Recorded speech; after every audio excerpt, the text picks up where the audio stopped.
Okay, so good morning, everyone. So we are talking today in regards to the definitive guide to SEO and how to be seen on Google. Now, as you may all well be aware, that the SEO, how it works, how you can be seen, can obviously affect your business massively. And what I would like to focus on today is kind of how you can get yourself started within SEO, how to pull together your strategy, what is going to make yourself and your life easier for you going forward, so that you can kind of save costs and everything as a business going forward. So let me just jump onto my screen.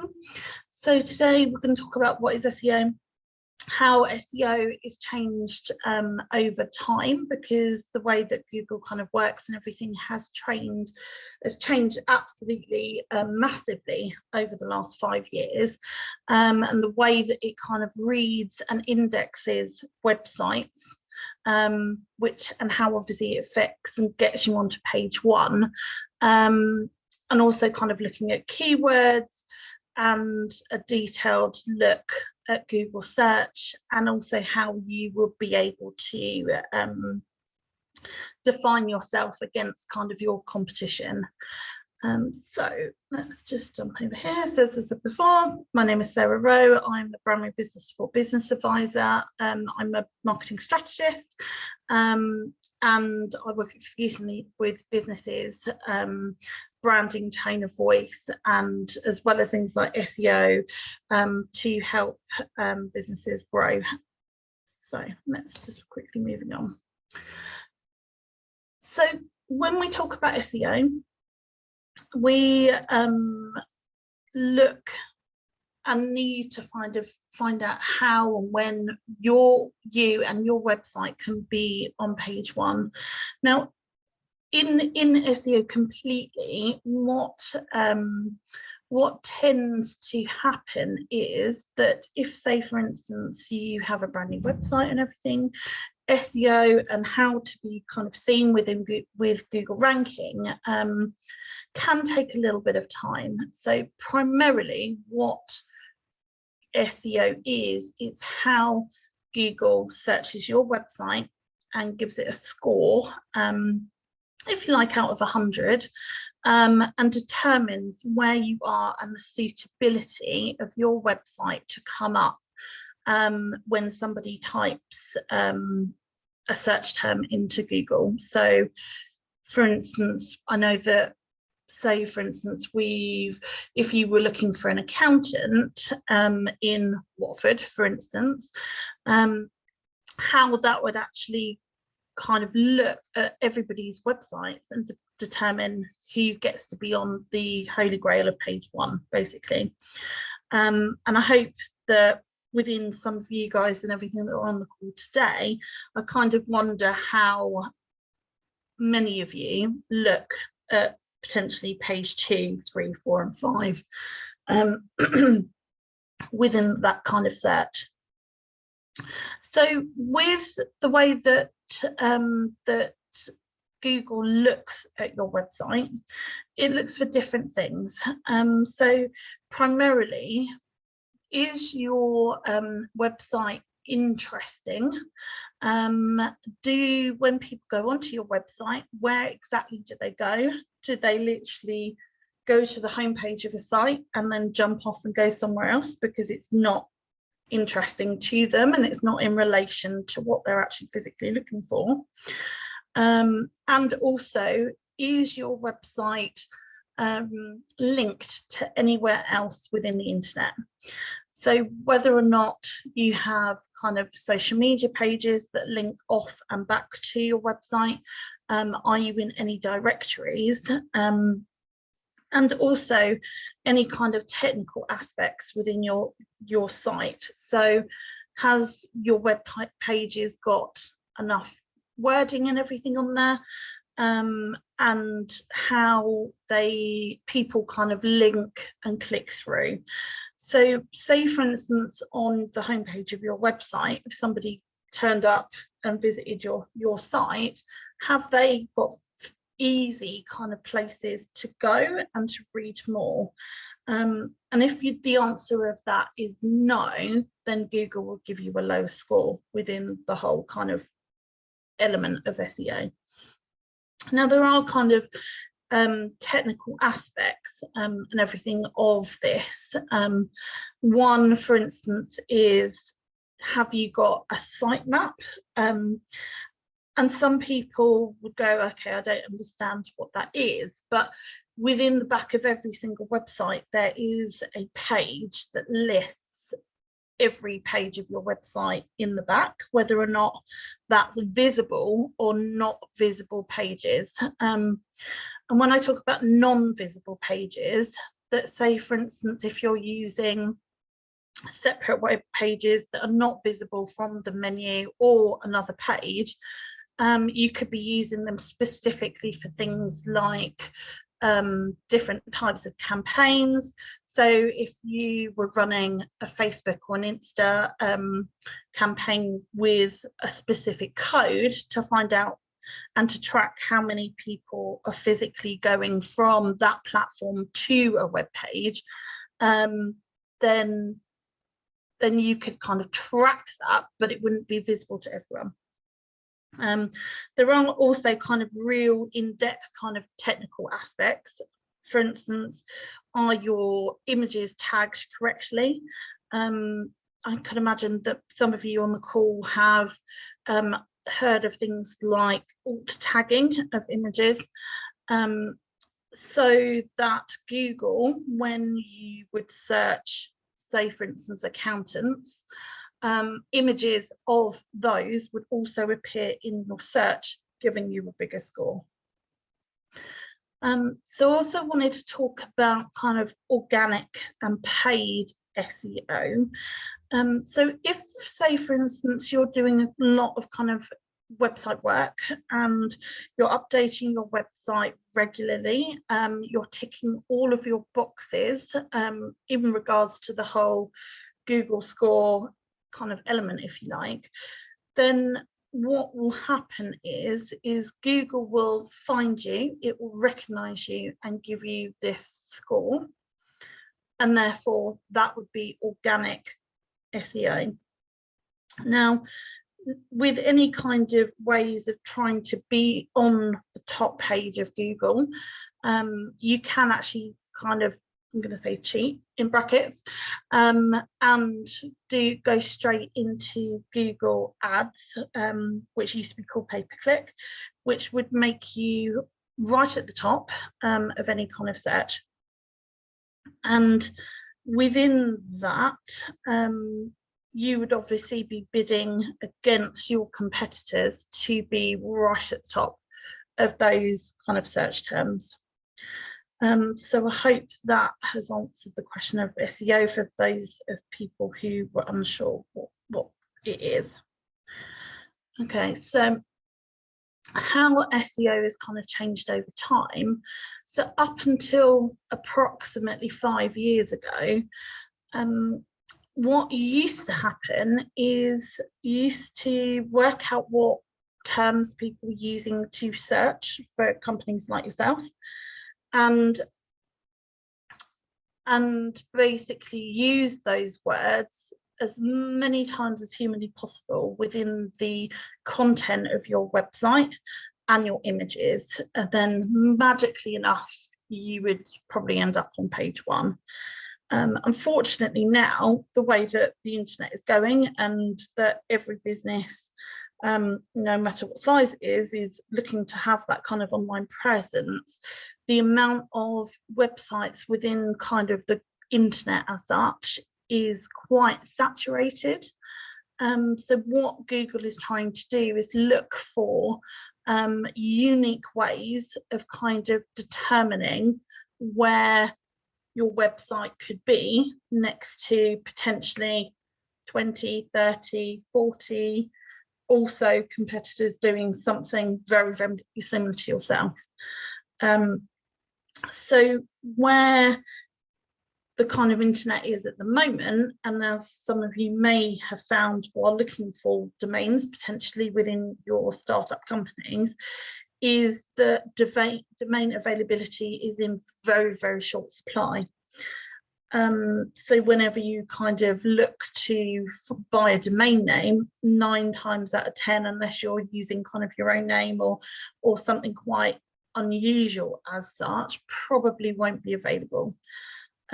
What has happened within recent years is companies specializing in buying domains, and this is especially in America, have decided to buy up hundreds and hundreds and hundreds of popular domain names, knowing that over time that the internet would be in this situation.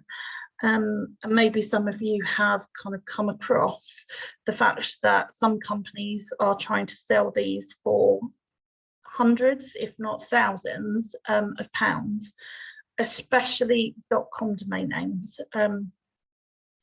So whenever I advise sort of companies looking to buy domains, if both kind of .co.uk or .com domain names are available, I would suggest buying both, because over the course of time, I would presume that somebody else would buy it, knowing that they would want to try and sell it to you later, which is obviously fairly cheeky, but it's happening within the marketplace. So in regards to kind of the history of that, so thinking about the saturation of the market in mind, what has happened is that Google is looking for new and inventive ways of distinguishing your website between your competition. The list of kind of items that Google is currently looking at is round about the 160 page of A4. I can put a link in the chat if anybody wants to read it, they're more than welcome to. But I hope within this sort of session that I would give you the overview and strategy of what it kind of says, so that you guys can take that away and obviously potentially develop it and use it for your own website. So with the way that Google has kind of indexed sites, as I said, lots and lots and lots of different ways of trying to differentiate yourself against your competition. Obviously, keywords has always been there within the background. However, they have added a lot of different types of aspects to the way that it indexes or looks at your website and gives it that fundamental score. So if you can imagine, and looking at this diagram on the right hand side of my screen, I like to describe how Google actually physically does that by cutting up pieces of a pie. And what you have to realize is the way that it looks at your site. There are now lots and lots of different kind of elements as such to build up this, if you like, 100% score.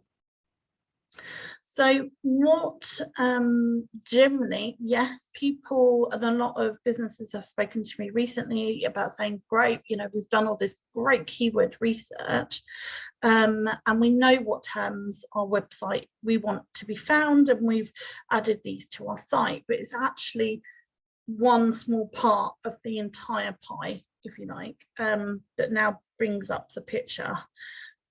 So for instance, usability. Does your website look good on a mobile phone, and is it actually really quite easy to use on that? Now, most modern websites that have been built recently obviously are also built for mobile responsiveness and looking good on a mobile phone. However, what we find is that if, say, for instance, a company has had a website for a very long time, it probably isn't. Now, Google, roughly about 2 years ago, has decided to go and look for a mobile first strategy. So it actually looks at how it looks at on a mobile phone first, rather than kind of laptop, web, you know, iPad, So I think that is also kind of really important, and understanding that it actually physically does that. And personally, as a kind of an SEO professional, I don't see that changing anytime soon, because as you all probably know, what does everybody do in the evening is they don't get a laptop out, everybody looks at their phone. Great. So with that kind of element, is your website secure? Now, some people can recognize that that means, in techie terms, an SSL certificate on the website, but in normal kind of terms is when you go onto your website with on kind of a laptop, for instance, is next to your domain name at the top, is there a padlock, and is it green? Pretty much. And what that kind of does is actually encrypts your website between how it is built on your hosting and obviously kind of the live environment. So what it likes to do is using those kinds of core technical elements of website build to kind of give a piece of that pie. Then in regards to the next stages of the score, what is your wording like on your page? Now, in recent years, Google is so sophisticated now that it actually can tell whether or not you're being positive, you're being negative within the words of your copy. So quite a good example of that is that if you're kind of an e-commerce store and you say, really sorry, if it rains, snows, thunder, hails, lightning, we might not be able to get your products to you on time, Google would see that as a negative and give you a minus score for that. What also it kind of does is does each page of your website, does it have links going through to different sections? So is the customer journey quality? So good kind of ways of physically doing that is, if, say, for instance, on your homepage, if you don't have kind of like images or places that are very, very obvious for people to click through, is to have hyperlinks within the wording of your website and potentially make them bold and maybe another color to make them stand out. But then Google would recognize that you're encouraging your user journey within your website. So in regards to the amount of words on a page of website, now up until about 2 years ago, Google used to like at least 300 words on each page that you would want to be SEO'd. Now they've not long just increased that to 1,500 words, which I personally think is a little excessive, but you can see about the development physically of how it's now looking for different ways to differentiate yourself. So there are also kind of other elements within kind of web build that would also increase the score of kind of web copy, one of which is identifying the difference between kind of headers and normal paragraph text, so that it can just read those different elements and obviously give you a score. Now, for those that have that kind of level of tech knowledge, how that kind of relates to your web build is that if, say, for instance, you click on your text, on some web builders, it will say kind of this is a H1, H2, H3, H4 header, and having that real consistent presence between how each web page is actually physically broken up. So using that kind of page structure in with, say, for instance, I'm going to say between 300 and 1200 words per web page, it will allow people to recognize that there are interesting elements within this copy, and you're not just talking about potentially one subject. Again, increasing the quality of the content, and also if there's hyperlinks within that. Now that, to most people's websites, and the way that web builds and web developers are actually physically making websites at the moment, what happens is people like to have very little content on their website. They want it visually, I'm going to say, pretty and appealing to their kind of target audience. So what people tend to do is have the real kind of graphical, pretty kind of web pages and things on like your homepage, your contact, but using other pages within your sitemap or menu, if you like, to be more heavily word dependent, so that you can effectively SEO those pages and not the pages that you want to look appealing. So moving on to kind of image optimization, I kind of touched base in regards to using things like alt tagging.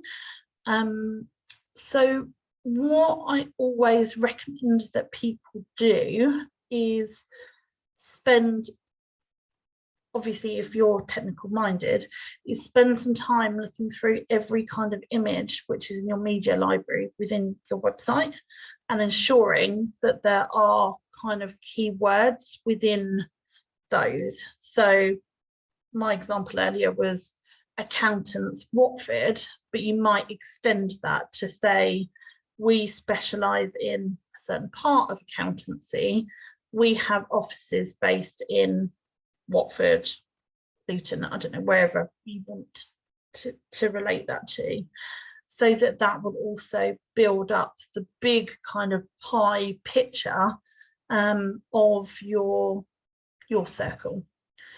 So as you can kind of see, and as from my last slide, I think it's really important to understand that SEO originally was very kind of simple in the fact that you could literally put those keywords in. But from obviously this slide and everything we've got here, you can see how Google is kind of fighting us, if you like, and trying to think of more innovative ways of physically doing that and making sure that you're on page one of Google. So within kind of these elements is everybody can quite appreciate and understand that it's not a 5-minute job to make sure that websites are not only technically but also the user journey and the content is interesting and easy to read and the place to go. And also what is kind of a current myth at the moment is that once you kind of do changes on your website, you have to submit it to Google so that it recognizes the changes. Now that isn't true anymore, and I can imagine that some of you that are on this webinar didn't know that that was the case originally. Now what has happened over time is Google now does this spidering, looking at websites automatically, and literally can go through.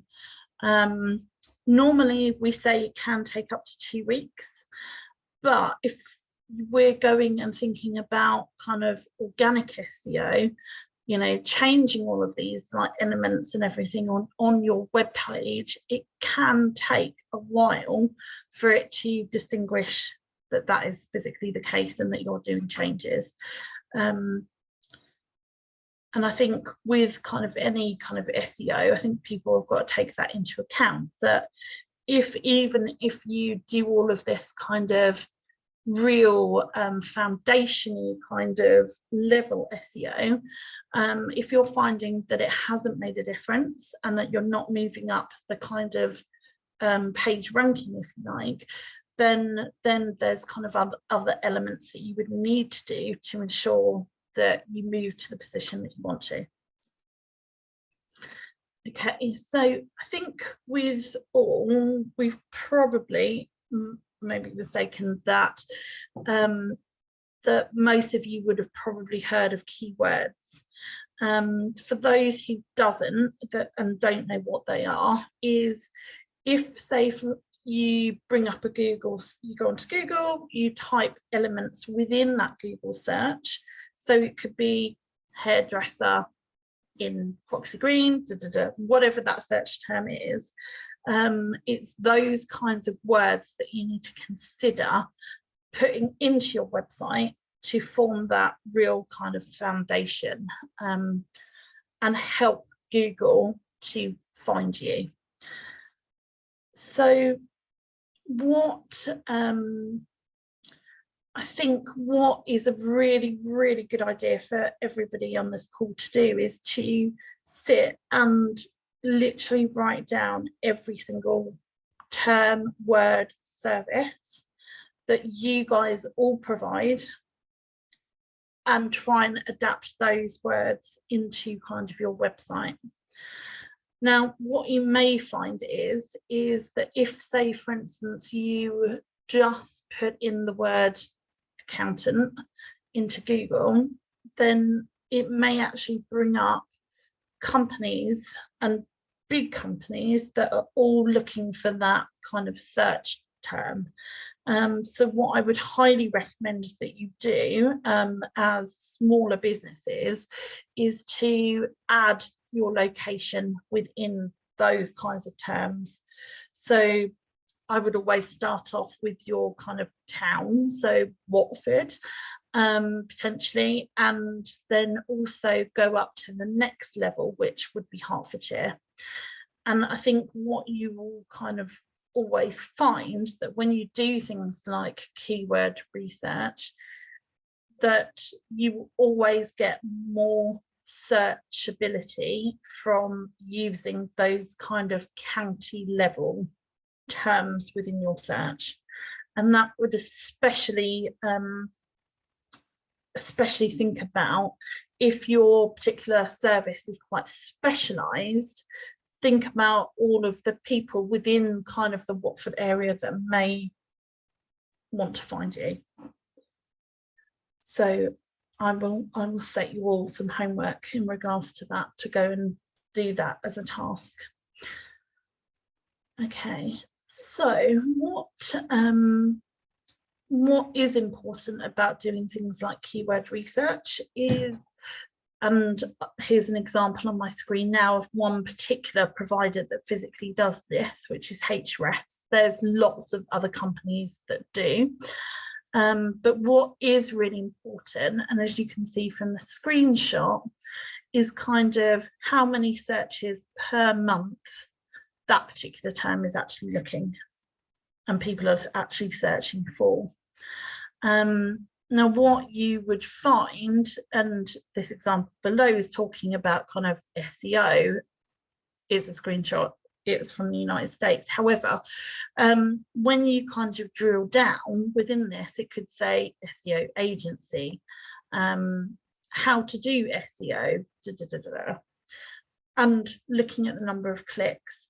And I think what's really important about this is that, yes, people are kind of looking for the one that had the term that has the most clicks. However, if, say, for instance, every single SEO company within the entire United Kingdom decides that they also want to use that term, the chances of you being on page 1 of Google is very, very slim.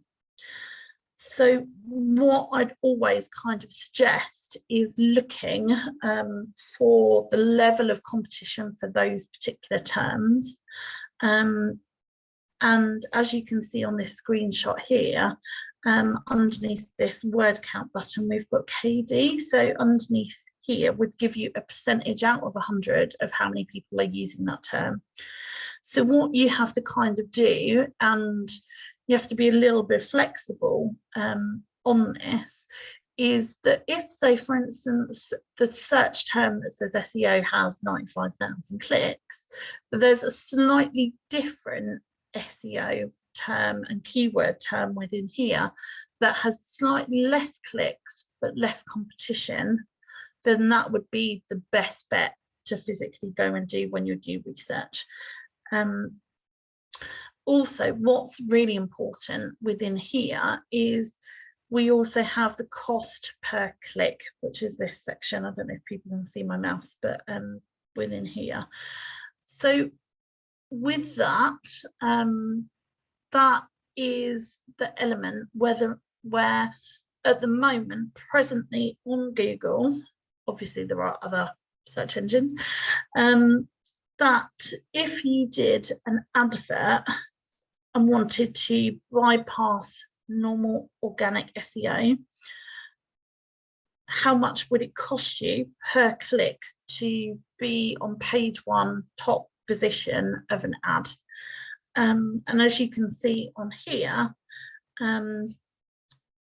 go back one stage, okay, that some of them vastly change in price.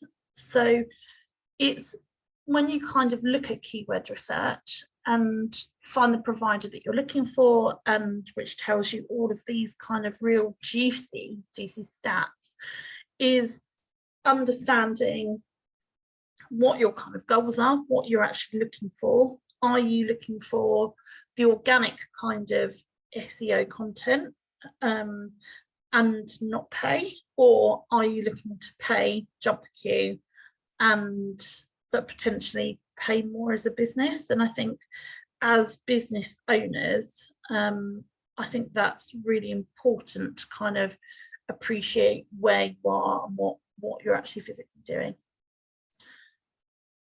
Okay, so we're going to have a little bit of a break as such, and within here, what I would like you to do, potentially in another screen perhaps, is to bring up Google and to type in accountants in Watford, because what I want to show people is the different types of search and how Google search actually looks like and what it looks like.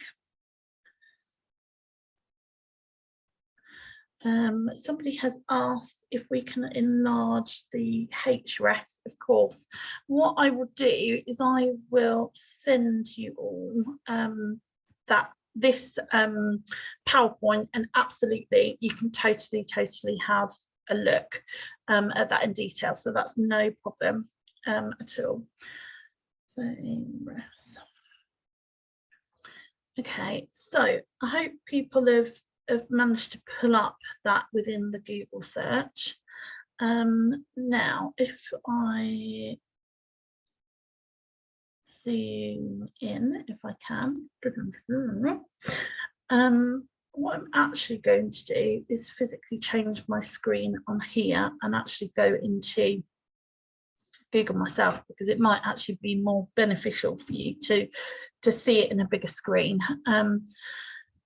So bringing up accountants in Watford. So this search is actually made up and broken down into different sections.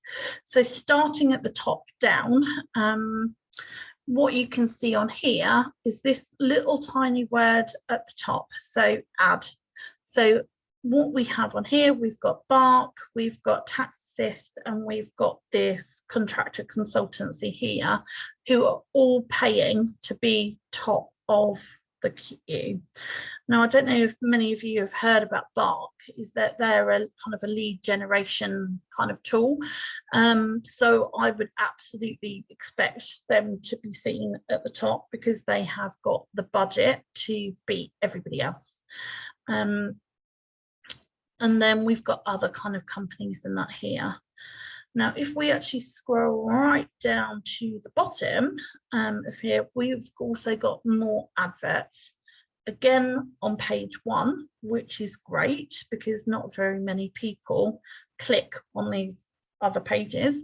But what they tend to do is when you look at web pages, you look at the ones right at the top, you scroll down, and then you might go back up again. And this is why kind of Google has done this, is so that while you're looking for potentially other related search terms, you're also seeing adverts for other people that are paying. So it might be worth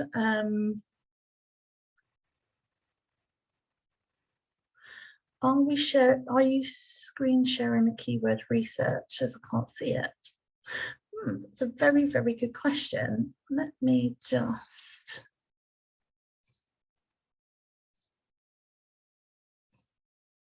Can everybody see that now, where I've got Accountants Watford on my screen? Oh, okay, amazing, thank you, sorry. Let me go back on stage then if you can't see that. So, so at the top here, we've got ads. So we've got Bark, then we've got Tax Assist, and this contractor accountant here. So we've got 3 ads at the top. And then if I scroll right to the bottom, we've got another 3 down here. Add. So all of these people are paying to be here. Now, as if I scroll right back up to the top, you'll see the first set of ads are followed by this section, which you've probably seen before. And this is Google My Business. Now, this is this used to be for people who were interested in SEO a while ago.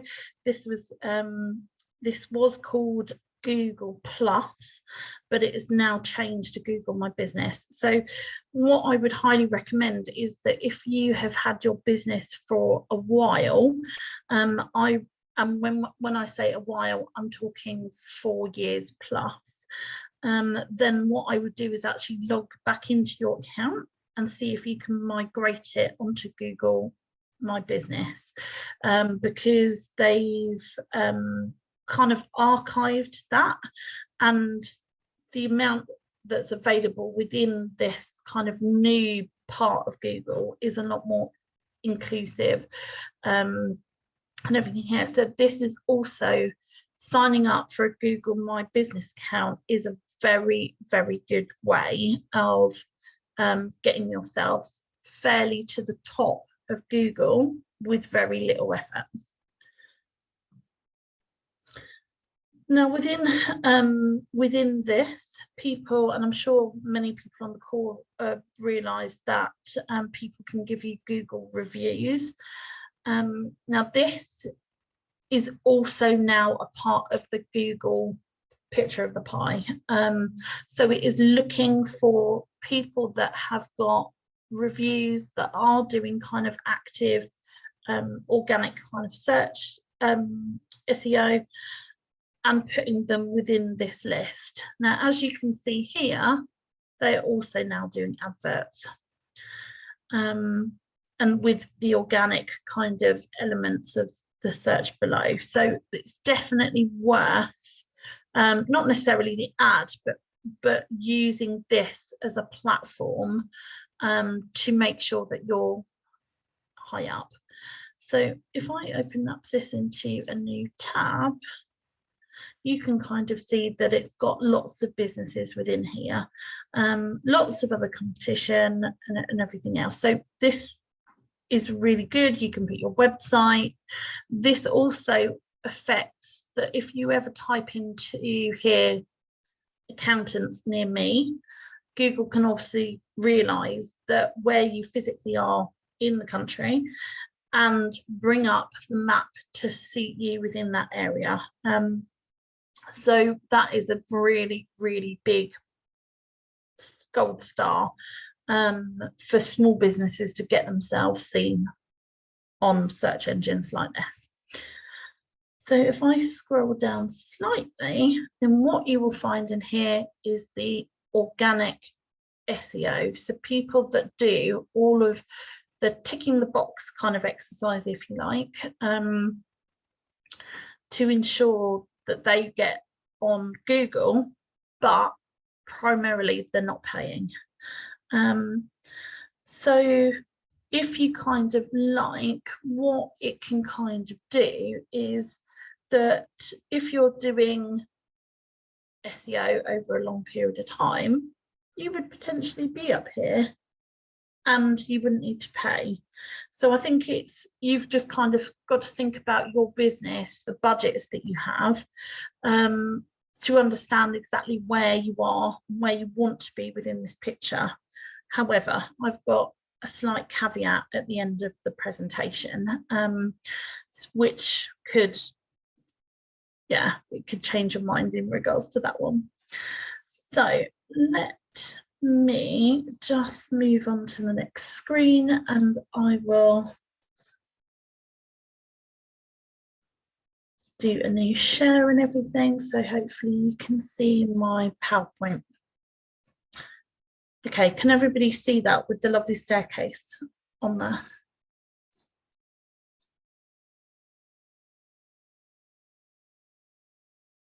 Amazing, brilliant, thank you.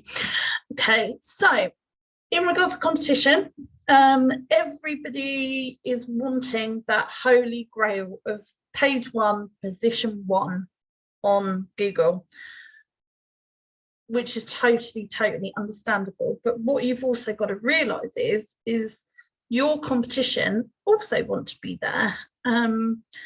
So we've already spoken about kind of ads and how to kind of jump the queue a little bit.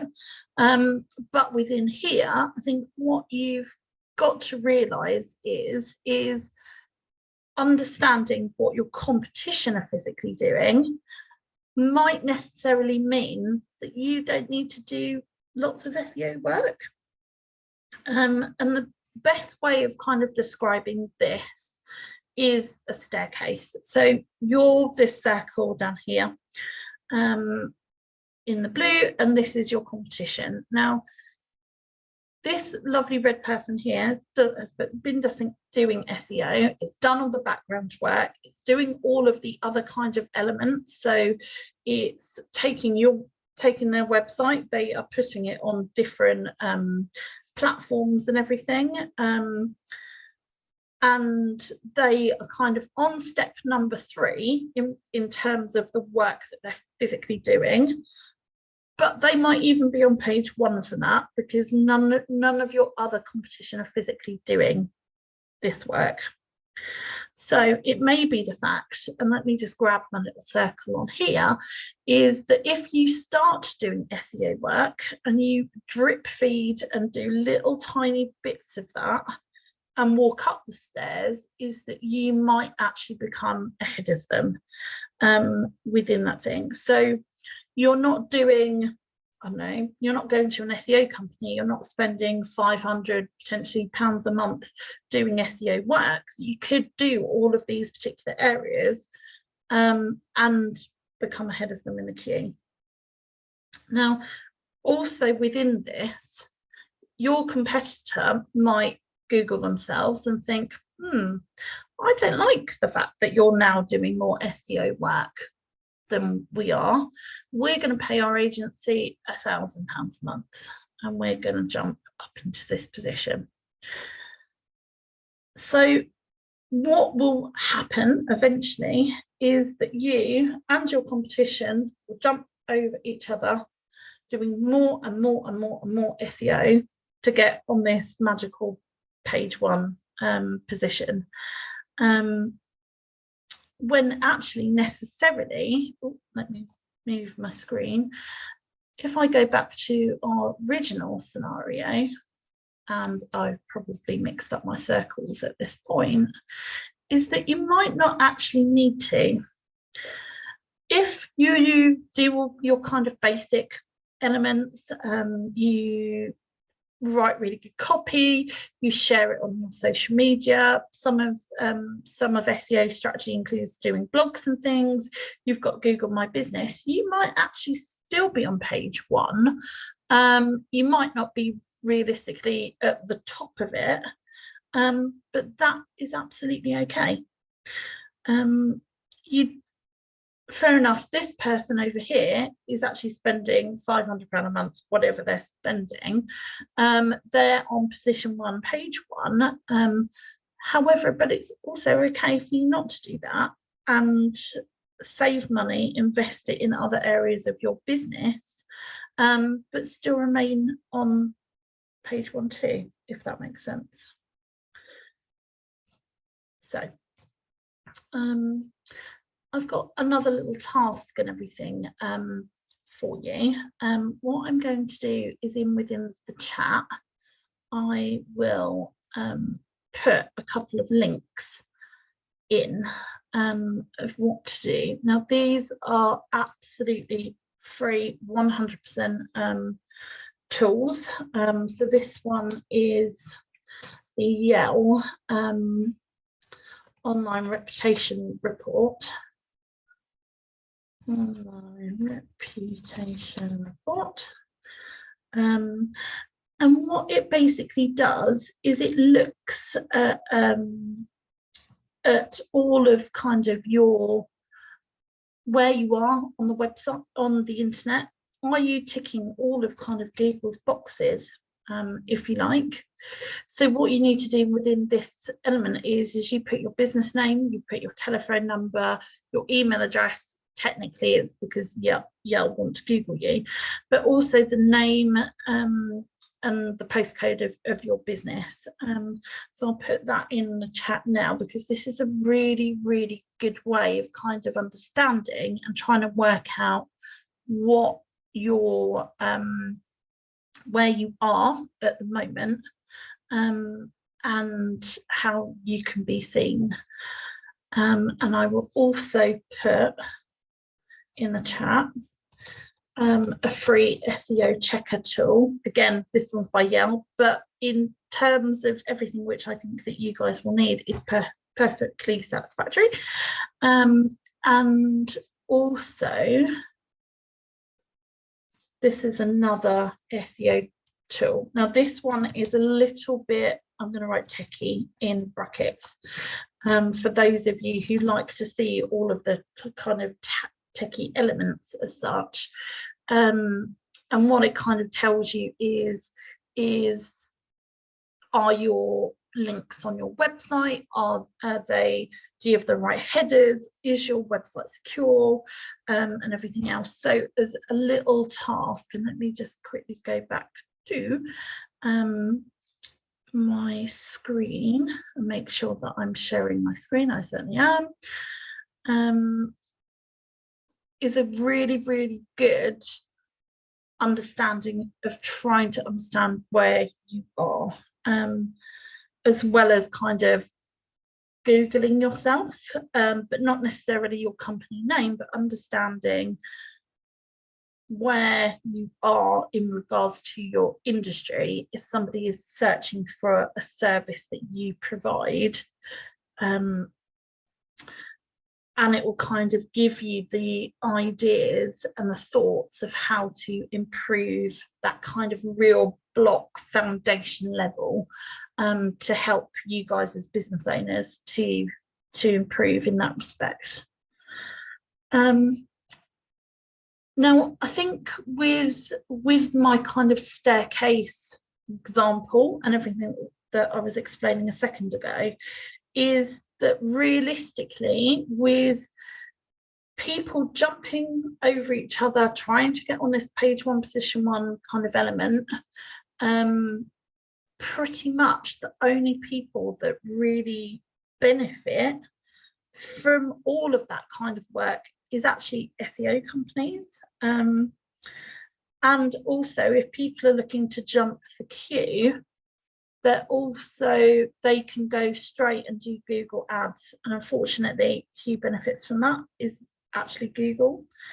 So the point of this kind of slide is that not every successful business use SEO as a lead generation tool, and pretty much within kind of things like proactive social media, networking with local, for instance, Chamber of Commerce, business centres and things like that. And also asking for, once you're slightly established, is asking your clients to refer you to other people.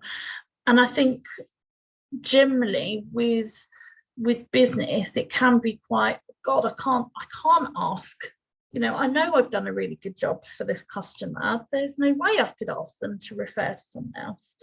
But unless you sow that seed within their mind, they probably won't do it. And I think within kind of marketing, the way that you're building your business, it has kind of elements that once you kind of understand where you want your leads to come from, dedicate more time into doing that than potentially others. Some people do really well off email marketing. Some people do really well off digital marketing. Some people can't do any of that and have to go down the SEO route. But in all of the businesses that I've worked with over the years, not all of them, and pretty much 80 to 90% of them, don't do any SEO work whatsoever. So I think it's kind of understanding and realizing where your demographic and your customers sit, like, hang out, whatever you want to describe that area, and using those channels to contact them, put yourself forward in relation to that.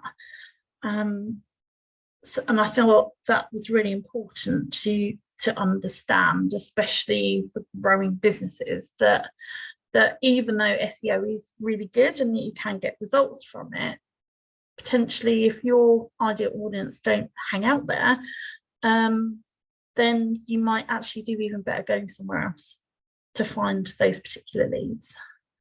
So I hope that thought was helpful. So coming to kind of the end of this, my kind of thoughts are within kind of SEO and how to physically get yourself seen is do a website first strategy.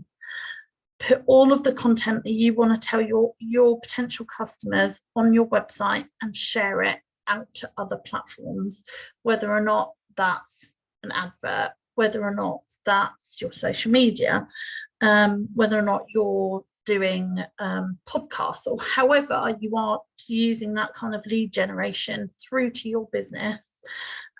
Use that as your hub, and it will naturally SEO your website while you're kind of doing other things, if you like. So I hope that's kind of given you a real kind of overview and a bit of an insight and everything to kind of SEO. And I hope that was really, really useful to you. And I think as we're coming to the close of this session, if any of you have got any questions, that would be amazing. So if you can put them in the chat for me, that would be great.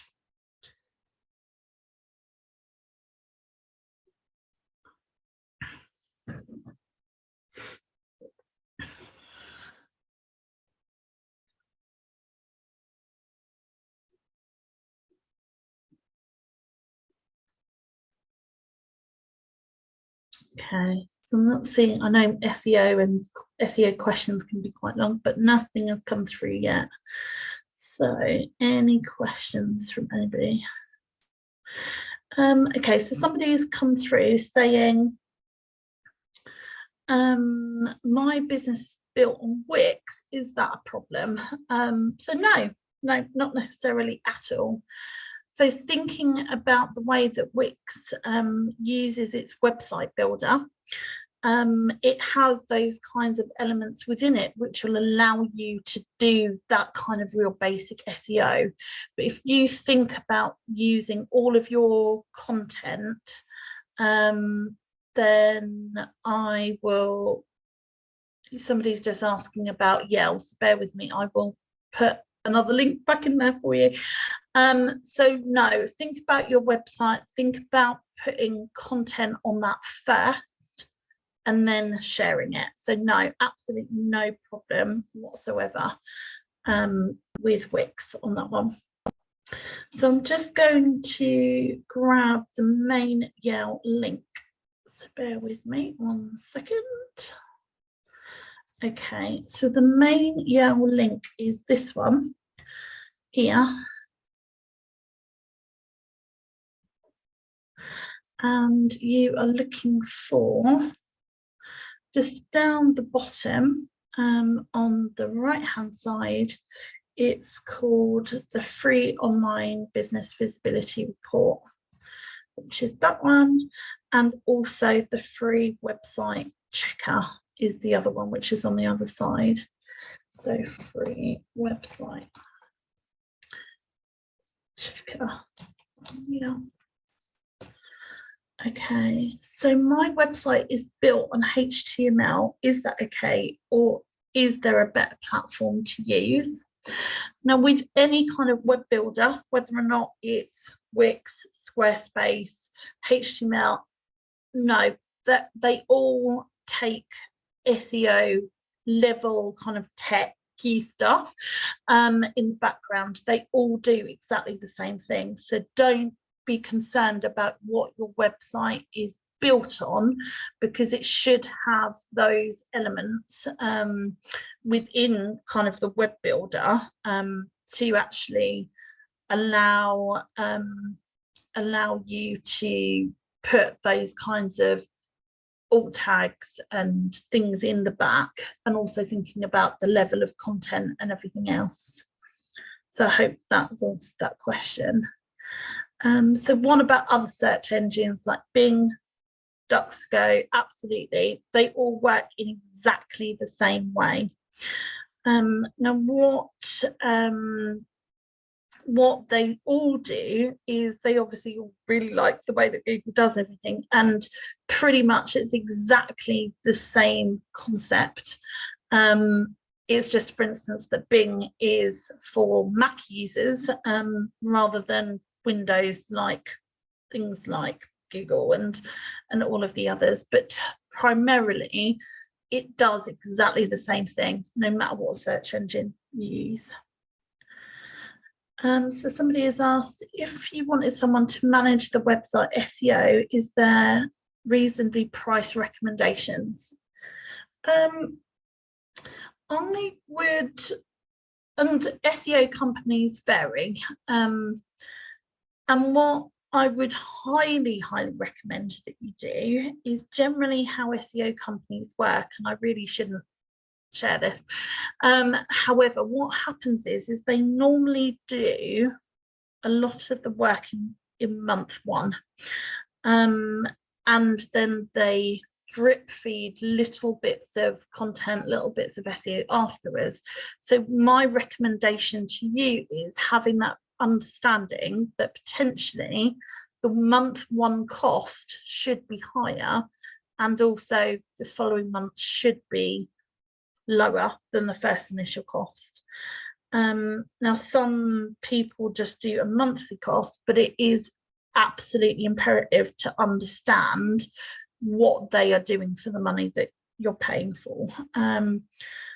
So I've come across company owners within my kind of experience, and they've said to me, you know, we're doing SEO, we're doing this, it's great, fine. What are you getting for your money? And most of the people that I've asked don't actually know. So if you are thinking about considering taking on like an SEO company, then I would make sure that you have that in writing and having that understanding of exactly what you're paying for. Now, SEO companies vary massively in price, so it's normally worth getting more than one quote for that kind of work, and having that real kind of basic level to understand why they're doing it, what they're doing it for, and how they're helping you. Because what sometimes they do is they like baffling people with all of the techie gumph, but then actually all they're doing is backlinking other websites to yours. and kind of hoping for the best. So I think that's probably the best recommendation that I would tell you about them. Some designers I've approached have suggested leaving HTML and going to WordPress. Why? If say for instance you have a website built and you're happy with it, I would kind of question why they're wanting you to change, if I'm being brutally honest. I think I mean, WordPress is absolutely fine. HTML is absolutely fine. What I would say is in regards to developer build and understanding how to kind of update it and do everything else, HTML is slightly more difficult for the kind of average web builder designer to physically do. WordPress is a lot easier, so I don't know whether or not that has influenced them to tell you about that within that story. So but as far as I'm aware, that there's no kind of issue to that. At the moment I have UENI and it's really expensive. I don't really know what I get paid, and I have to pay a year up front. I presume that when my contract expires that I can take over the website. Yeah, absolutely. Depending on where your website is hosted, what I would always thoroughly encourage anybody to host websites yourself if you can. And what I mean by that is having your website in an account that's completely separate to anybody else's. Generally because if you have a domain email, so for instance, like mine is sarah@brownwind.co.uk, if we move the hosting provider, it would be incredibly difficult to move that email without a lot of time and effort, without losing it, basically. So I would, if you are looking to change your contract, then I would thoroughly recommend that you get a web developer to create your own account and everything. So I'm going to take one more question because I do realise the time, but if anybody's got one last final question, I would be happy to answer it before I will leave you to get on with your day.